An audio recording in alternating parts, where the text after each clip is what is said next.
I wanted to start off by saying thanks for spending a few minutes here talking about deep change and allowing me to share with you some of my thoughts and working through some exercises related to what it means to change deeply. And kind of in the same way that when you see an iceberg, right, it's like you only see really 10% of it. And a lot of times we get into a situation where, you know, we're really in our lives, we're only making like little incremental changes, like, oh, I'll stop eating candy bars, or, you know, I'm going to go and exercise at least 3 or 4 times a week. You know, a lot of that is just really incremental change. Most of the change that really we can call transformational happens in the 90% that we don't get to see. Things that happen in our hearts, things that happen in our thoughts and in our everyday patterns. And so what we want to do is we want to bring this thought of deep change into the Oklahoma City Church. Cool. And what it means to change the church culture and how we do things. And so I really appreciate your time today. But by way of introduction, my name is Edward Pope. I'm married to Michelle Pope. We've been married 7 years. We're a little blended family of 7 children. We have only 6 that are pictured here. We're missing my daughter, but believe me that there are 7 kids with 7 different problems in their life at any time, and we're having to work with them through all of it. So it's kind of crazy. But for those of you that don't know kind of my professional history, you know, I've worked in, you know, Fortune 100 companies in healthcare, in manufacturing, in finance, you know, and my passion has been really in organizational development and leadership. I've also done sales and marketing, new product development, and all those types of things, but generally my whole career I've been in the business world. You know, from a church and church roles aspect, for those of you that don't know, you know, I've led small groups. Even at one time for about a year, I was leading the Oklahoma City Church while we were still looking for a lead evangelist. And currently, my role in the church is president of the church board. So I know many of you, and so I'm glad that I get to share this with my family. You know, why are we doing this? Well, let me give you kind of a top-down overview of what we're looking at. You know,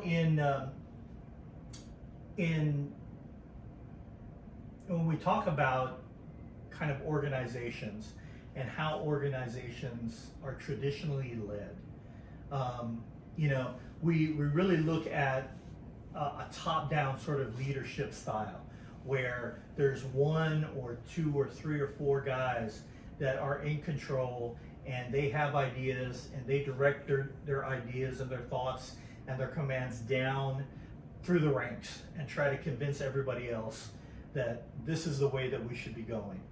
Now in recent years, you know, that's kind of shifted as well, where a lot of the philosophy is now like from the bottom up. Like, if you want to change, if you want things to grow, then individually it's up to you.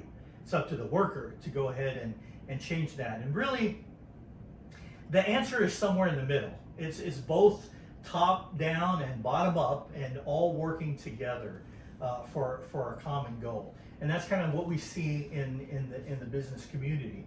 But that same philosophy has kind of permeated the church, and just kind of how churches are led, churches are run. And what happens is it really marginalizes the rest of the group. It creates an over-reliance on your leaders to do things, and basically it's 80% of the work is only done by 20% of the people, and everybody else is just there.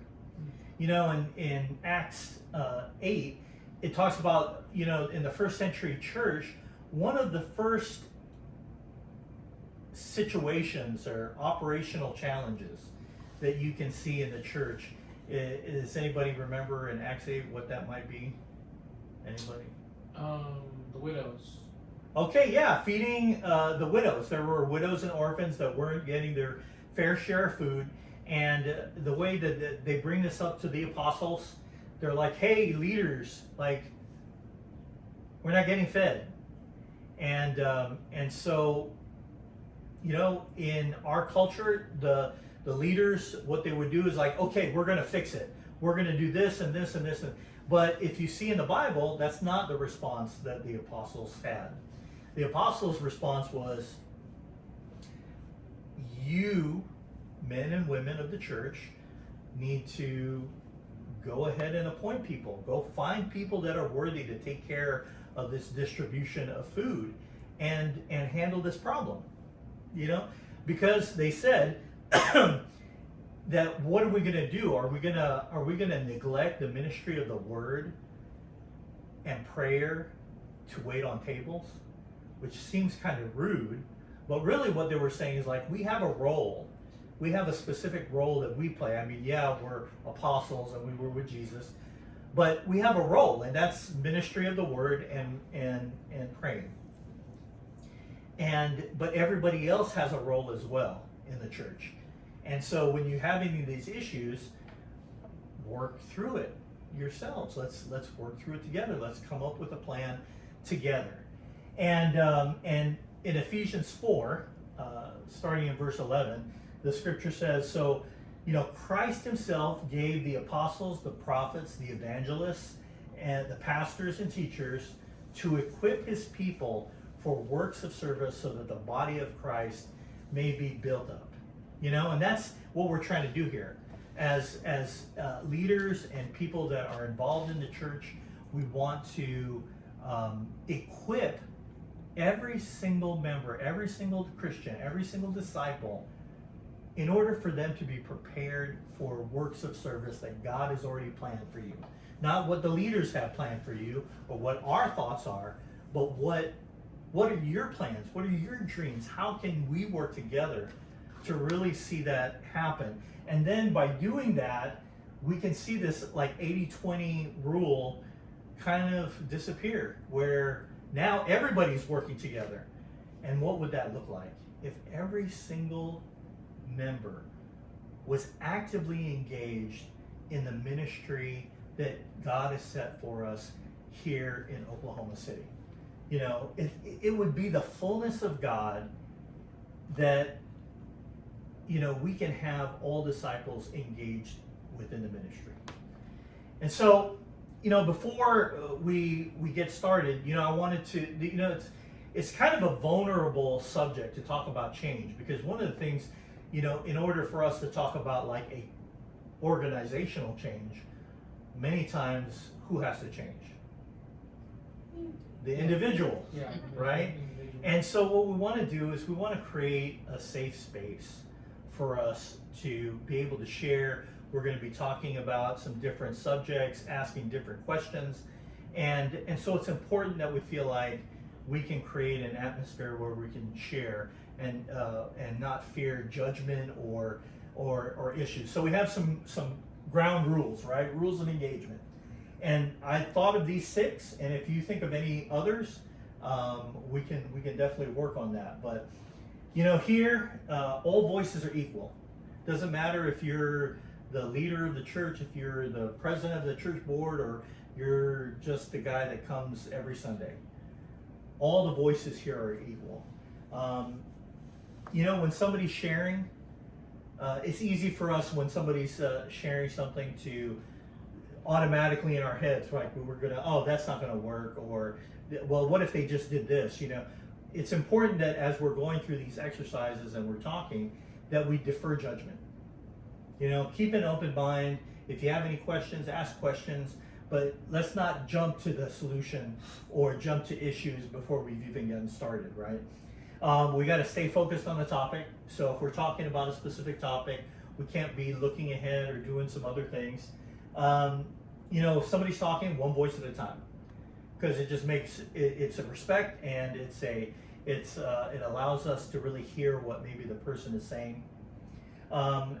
we definitely encourage openness and vulnerability, because the only way we change as a church or we change individually is if we're open and vulnerable to change, and we talk about the things that are difficult to talk about.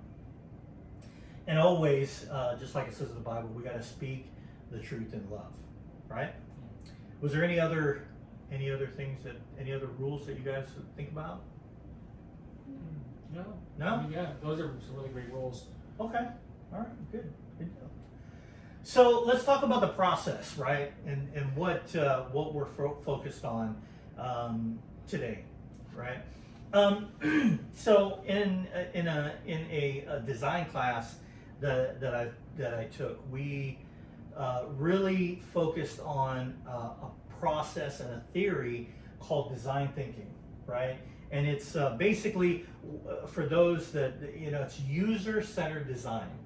It's going back to, instead of, again, like this top-down, like, oh, I have an idea and I'm just going to make it this way. We think about like what it is that we're trying to accomplish, who gets affected, all the different stakeholders and shareholders involved, how they're feeling, what's going on, what could this change do, and we're starting from that and building the design of whatever it is, whether it's a product or it's a service, or if it's a church and how the church serves and how the church serves its members and the community. And so, the process is pretty self-explanatory. It starts out, like I said, with empathizing, right? In order for you to understand what the problem is, it's important that you understand how people are being affected and what they're feeling. And in order to do that, you have to actually empathize, right? And do you know what the difference is between empathy and sympathy? I think what empathy is, like, you feel what they're feeling, and sympathy is like you, like, okay, like I feel sorry for how you're, like, whatever being like, Yeah. about your mom, dad, whatever being like sad situation you're in. Yeah, exactly. So it's sympathy is like, yeah, well, that's too bad. That feels really bad, right? Empathy is like, I'm going to sit here with you, and we're going to work through what you're going through and help, right? And so so that's the first step. And there are different techniques and methods that you use to practice empathy, which is actually what we're going to be talking about today. Yeah, sorry about that little interruption, but that's what happens when you have pets. So, we're talking about empathy, which is really what the focus of this session is learning how to develop empathy and what that means, right? Because I could tell you, hey, you need to empathize with people. But in a practical sense, you really don't have any idea if you're really empathizing or not, right? And then once you think you've understood kind of what people are going through, then the next phase is defining what the problem is. And a lot of time is spent in defining what the problem is, because it's actually one of those situations where people spend the least amount of time defining the problem and automatically start trying to create ideas and prototypes and testing it out before they really understand the problem and really define the problem. Defining the problem is so important, because if you don't have a clear definition and a clear target for what you're trying to solve and accomplish, the chances of you actually hitting that target or goal are going to be very slim, right? And so that's why we spend a lot of time in defining. And then once we've defined the problem, like it's because people are not getting together during because they haven't gotten together during the pandemic and they don't have good relationships. And that's the problem that we're trying to fix. How do you get people into, so that's just an example. But then you come up with different ideas, like, well, how do we do that? Well, we encourage people to eat at their homes, or we do potlucks, or that you come up with a bunch of different ideas. And then you settle on one as quickly as possible, and you start creating it. You start creating what this looks like, and when you're in this phase, like your prototype testing phase, you want to fail as fast as possible, because you want to figure out whether this idea or this solution is going to work, and if it's not, then you've got to come back and you've got to tweak it or try something else. And if you notice, it's a very iterative process, where it continues and flows from one thing to another. So like you empathize to define the problem, and then when you're testing it, sometimes you have to go back to defining the problem when you figured out the solutions are not really helping the problem. Or between the prototype and ideation phase, you come up with some different ideas or some different tweaks to do that. So the whole process, the reason why we're doing it this way is so that we can have really a systematic approach that can work not just in this situation, but in other situations, in many other different situations, right? And so that makes sense to everyone. Yeah. All right, so we're going to go to our first exercise, and it might be our only exercise today. But we're going to do a little icebreaker interview, and basically for 3 minutes, maybe 3 or 4 minutes, but I want you to partner up with someone you don't know and do a quick interview, right? So I guess you two are here.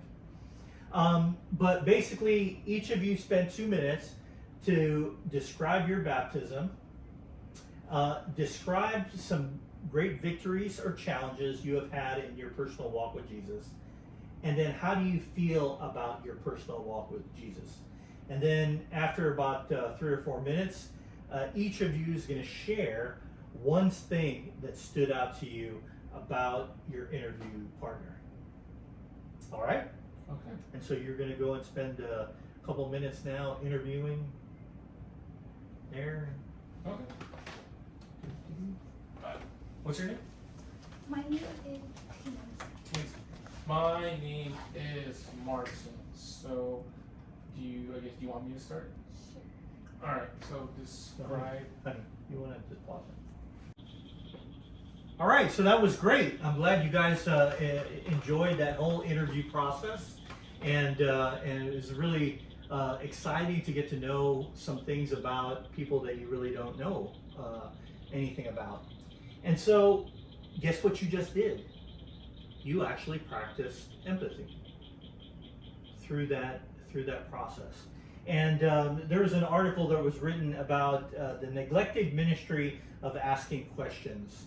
And there were 3 specific things that it talked about in order to get better about practicing empathy or asking questions. And one of the things that the author said was asking questions and actively listening is one of the rarest and most powerful ways to communicate love. When you are genuinely interested in somebody, this is what, if you think about it, this is what Jesus did, right? He stopped to touch a leper, or he called out to somebody that was fishing. He wanted to get to know people and relationships. And so when we practice empathy, interview is actually one of the best ways to do it.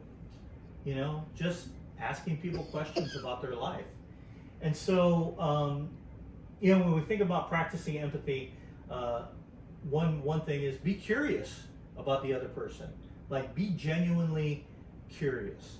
One of the authors that I have appreciated so much in my life is Stephen Covey, right? The 7 Habits of Highly Effective People.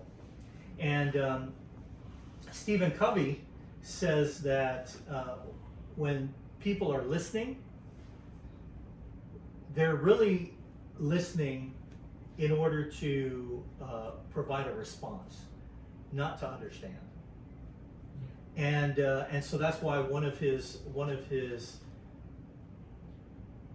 rules of highly effective, or one of the habits of highly effective people, is seek first to understand and then to be understood.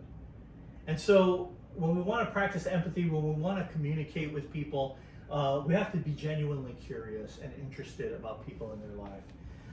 Follow up questions like, oh, okay, so that happened to you in your life. How did that feel? Or how did that affect, your mom or your dad? Or, what did you do to overcome that situation? Follow up questions. And then making sure that when you're asking questions, you ask leading questions, not like yes or no questions. You just kind of like what I said, like how did that make you feel, or what were some things that you wanted to do about that situation? And so, when we're talking about empathy and empathizing, that's one of the tools that we're going to use that I'm giving you in your tool bag to help you to empathize with people, is the practice of interviewing and asking questions. And so, just to close it up, if you have any feedback and how, what you got out of it, maybe you'd like to share one thing real quick about something that you got out of our time today. We'll start with Tansy. Yes. I think one thing that I got out of it was about empathizing, and this is just so perfect because I'm actually having breakfast with someone and revisiting a situation where I need to empathize, and I've been like stressed in my head, like how do I empathize? What do I say? Oh, wow. How's the conversation gonna go? Do I say anything? Do I ask questions? What do I do? Do I just sit there? And this is perfect because it gave me kind of almost exactly what to do. Hey, all right, that's awesome. Go ahead, Martin. I kept thinking about like the idea of like defining it. Mm-hmm. I was like, man, that's true. I think oftentimes I think for myself, like I can empathize with someone and then see like I guess like what the problem is or what they're facing, and then I react. I'm like, okay, well let's do this. Or what about this? What about that? Instead of taking that time to reflect and actively listen and ask questions of like, well, like how did you feel when this happened? To then better understand, to defining what it is that's whatever is the issue, whatever is going on with them, or whatever. Yeah. So it's a whole process.